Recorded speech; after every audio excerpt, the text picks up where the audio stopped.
Сайн байцгаана уу? Хаач явсан газар дүү хэмэрлэг монголчуудын амрыг ирье. Сайхан найзгааж байна уу? Би монгол хүний итгэл бишрэл шашин шүтлэгтэй холбоотой үзэл бодлоос хуваалцах зорилгоор богино хэмжээний видеонуудыг хийж байгаа. Тэгээд өмнөх видеонд би нэгэн асуудал дэвшүүлсэн. Эдгээр 3 ёсны буюу эдгээр 3 хүрдний аль нь бунд хорл вэ гэж өөрөөр хэлбэл бидний зүрхэн бидний хайрладаг, биширдэг, хүндэтгдэг хорл нь аль вэ гэж. Мэдээж би Монголын хорл тоон буюу энэ хорл хүрдийг бунд хорл гэж онцлоод байгаа. Яагаад ингэж зүрхийг ихэд онцлж байна гэхээр та арга билгийг ихэд хүндэтгдэг, биширдэг байж болох юм. Та эсвэл ямар нэгэн бурхны, шашны сургаалыг ихэд хүндэтгэн биширдэг дагагч байж болох юм. Өөрөөр хэлбэл одоо христийн шашинтай хүмүүс тэр ариун библи гэдгийг л ихэд шүтэл бишрээл байдаг тийм. Лалан шашинтай хүмүүс нь болохоор тэр Коран судар гэдгийг л ихэд шүтэл бишрээл байдаг. Бас энэ бурхны шашинтай хүмүүс болохоор Буддагийн сургаалыг айлх, Буддагийн сургаал номлол гээл итгээл бишрээл шүтрээд байдаг тийм. Гэтэл чинь бас хүн хүнээ хайрлах, хүний зүрх сэтгэлийг одоо хүний зүрх сэтгэлд итгэх, бишрэх гэсэн нэг тиймэрхүү үзэл байна. Тэгээд энэ болохоор мэдээж хүний зүрх сэтгэл бол ямар ч номлол, ямар ч арга барилыг энэ төрөөс чухал юм. Тэгээд зүрх бол хамгаас чухал юм аа гэсэн нэг тиймэрхүү үзэл байгаа. Тиймээс ч одоо тийм зүрх шиг хэлбэртэй ямиг монголчууд одоо энэ хорол тооныхоо голд тусгасан байна.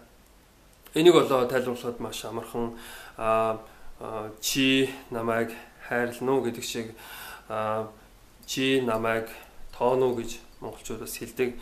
Тэгээд тооно гэдэг бол хайрлах, одоо хүндэтгэх дурлахын бэлэг тэмдэг юм аа. Тэгээд монголчууд эртнээс энэ одоо итгэж бишрээд байдаг шүү дээ. Нэг тэнгэр бурхад тооноор зарлардгаа гэж. Энэ зүйл нууц товчон дээр хүртэл байдаг. Одоо тэнгэр гэдэг тийм гэрлэн биет тооноор орж ирээд тэгээд нэг шар нохоо болоод үүдэр гараа явчихдаг шүү дээ. Тэгэхээр таны өргөө гэрийг тэнгэр бурхад тоогоод таны өргөө гэрт тоонорт нь заларнаа гэдэг бол мэдээж аз завшаан аз жаргал гэж хэлж болно. Бас хиймэрч гэж хэлж болох юм. Зөвхөн тэнгэр бурхад гэлгүй ерөнхийдөө хүн хүндээ тоогдох те дурлалцах, хайрлцнаа гэдэг бол одоо аз жаргал хиймэр юм аа.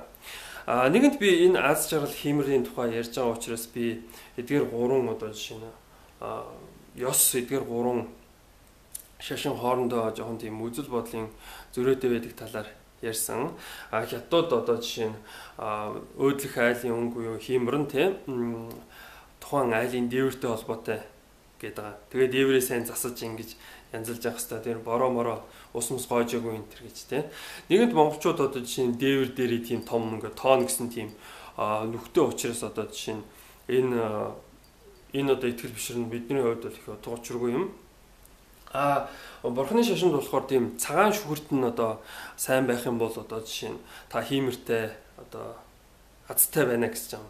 Энийг ягаад зарим монголчууд их одоо жишээ нь чухал юм аа их юм тийм юм аа гэж үзээд идэм ихээр одоо бурхны шашин Монгол орнд дэлгэрээд нэлээд удаж байна. Бидний бараг л бүхэл өвөө эмээл бол буддын шашинтай хүмүүс байцгаасан. Тэгээд цагаан шүхэр гэдэг маань одоо бидний өдөр тутмын соёл уламжлалт нэгэнд орчихсон. Тэгээд хэрвээ Монгол гэрд та орох юм бол дотроос бол ерөнхийдөө тийм шүхэр шиг харагддаг.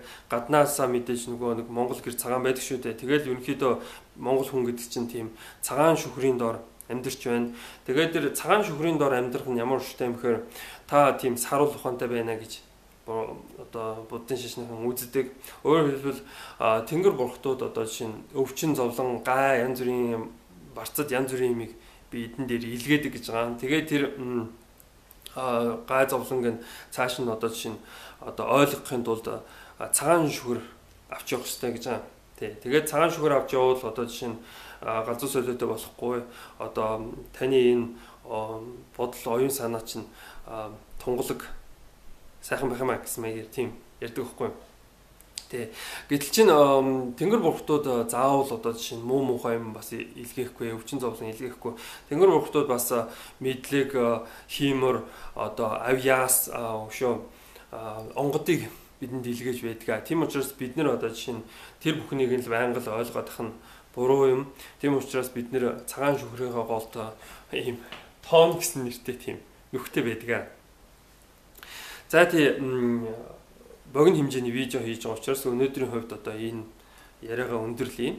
Тэгээд хаач явсан газар дүү хиймэрлэг монголчуудад одоо энэ бурхны шашинхан бас за сургадаг л баг тий. Нэг нь таны хиймэр муу далаадаа тэгэл гинт ингээл доош ингээл газар унах гэж байвал та бушуухан шүхрээ дэлгэх хэрэгтэй.